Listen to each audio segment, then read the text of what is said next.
बिस्मिल्लाहिर्रहमानिर्रहीम। आज का उन्वान कुरान करीम के हवाले से है और ये बड़ा दिलचस्प मौजू है।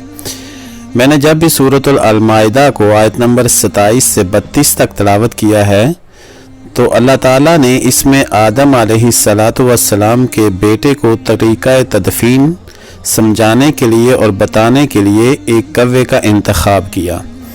अल्लाह ताला ने इसी रुकू में आयत नंबर 31 में फरमाया, फ़बाअसल्लाहु गुराबन यबहसु फ़िल अर्दि लियुरियहु कैफ़ युवारी सौअत अख़ी, कि अल्लाह ने कव्वे को भेजा कि वो ज़मीन को कुरेद कर उसको दिखाए कि अपने भाई की लाश को वो किस तरह दफनाए।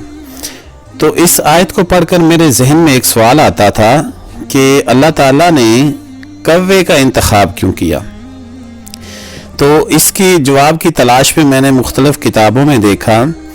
एक तो इसमें यह पता चला कि कौवा जो है ये एक बहुत ही पुराना जानवर है, कदीम जानवर है। इस कुरान की इस आयत से पता चलता है कि जब से इंसानी तारीख का आगाज़ हुआ है उस वक़्त से जो कौवा है ये मौजूद है। दूसरी चीज़ जो मेरे सामने आई वो ये थी कि कौवा एक बहुत ही ज़हीन जानवर है, परिंदा है। ये इतना ज़हीन परिंदा है कि बहुत सी चीज़ों को अपने जहन के अंदर रख लेता है। जिस तरह के आप अगर इसको रिसर्च करेंगे तो आप इसकी दिमाग की शेप को देख रहे होंगे कि ये बहुत सी चीज़ों को अपने जहन में रखता है। तीसरी चीज़ ये मेरे सामने आई कि कौवा जो है ये अपने दुश्मन की पहचान बहुत रखता है। अगर वो चंद दिनों के बाद भी इसको मिलता है तो कौवा उसकी पहचान रखता है। इसके बाद कौवों का जो अगर इनमें से कोई कौवा मर जाता है तो ये सारे कौवे इकट्ठे होकर उस मरने वाले कौवे पर इकट्ठे हो जाते हैं। और बिल्कुल जिस तरह के किसी इंसान की मौत पर सारी फैमिलीज जो हैं मुख्तलिफ मोहल्लेदार इकट्ठे होते हैं, कौवे भी बिल्कुल इसी तरह इकट्ठे हो जाते हैं। देहात के अंदर रहने वाले लोगों ने अक्सर इनका मुशाहिदा किया होगा कि अगर कोई कौवा वहाँ पे मर जाता है तो ये सारे कौवे वहाँ पे इकट्ठे होकर शोर इतना करते हैं कि आसमान को ऐसे जैसे सर पर उठा लिया होता है। और ये एक वक्त तक वहाँ पे चीखते रहते हैं, चिल्लाते रहते हैं।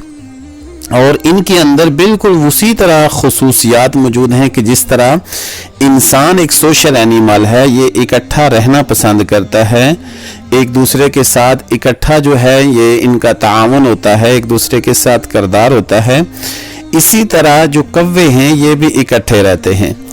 तो ये एक तो बात मेरे सामने आई। इसके अलावा ये था कि अगर इनमें से कोई भी कौवा मर जाता है तो दूसरा कौवा जो है बाज़ औक़ात उसको दफन भी कर देता है। ये ज़मीन को कुरेदते हैं, कुरेदने के बाद उस वक़्त अगर इनको मौका मिले तो ये उस कौवे को दफन भी कर देते हैं। कौवे की खसूसियात के बारे में जो एक बात मुझे और मिली वो ये है कि कौवा एट अ टाइम एक ही वक़्त में मुख्तलिफ चीज़ों को छुपा देता है। बाज़ औक़ात ये घर की माचिस उठाकर छुपा देता है, कई भी चीज़ें ये देहात के अंदर भी छुपा देते हैं।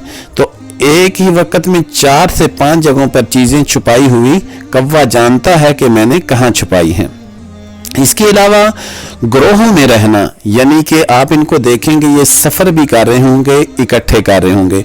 अगर आप इनको किसी भी जगह देखेंगे कि फसलों के अंदर अगर ये किसी जगह पे दाना दुनका चुग रहे हैं तो ये इकट्ठे ही फिर रहे होते हैं।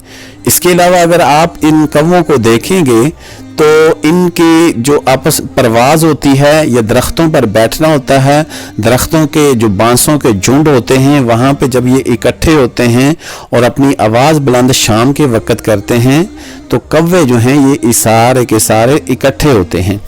ये अल्लाह ताला ने इस परिंदे के अंदर बहुत सी खसूसियात रखी हैं। तो कुरान करीम की जो सूरत अल-माइदा को अगर आप आयत नंबर 27 से 32 तक मुताला करेंगे इस रुकू का 27 से लेकर 32 तक, और तो इंशाल्लाह आपको समझ आएगी कि अल्लाह ताला ने कुरान कितना पुरहिकमत बनाया है।